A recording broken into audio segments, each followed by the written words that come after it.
What's the worst non-drug addiction you've ever seen? I have a friend whose paycheck is entirely lost to online blackjack hours after he gets it each week. It's a terrible existence. Had a neighbor that was in her 60s.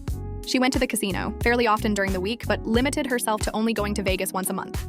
She only had 2 rules for her trips to Vegas. Only bring cash. Leave a $50 bill underneath a rock at the outskirts of Vegas for gas money to get her home. Heard about a woman on the local news the other day whose clothes shopping addiction had become so bad she was spending over $700, $920 a week on clothes. She was getting into debt and had to get professional help. The irony was that on the news report she dressed really badly and had shop racks full of similar drab clothes.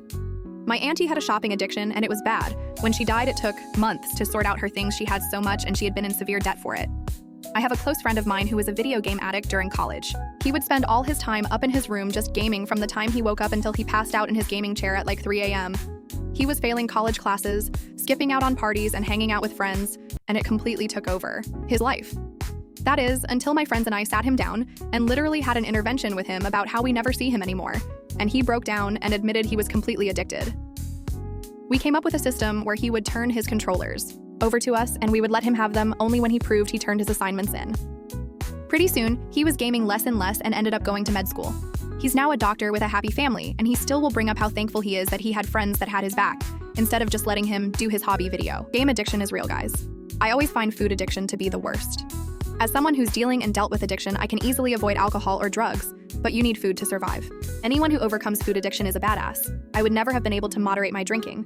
It's pretty amazing. Anyone can beat their addiction while having to actively learn to control it.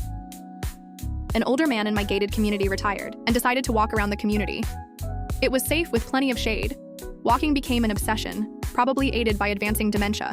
He walked himself to death while the community watched. He lost so much weight, he became skeletal. He finally was put into a memory care facility. Seems crazy to become addicted to something healthy that ends up killing you.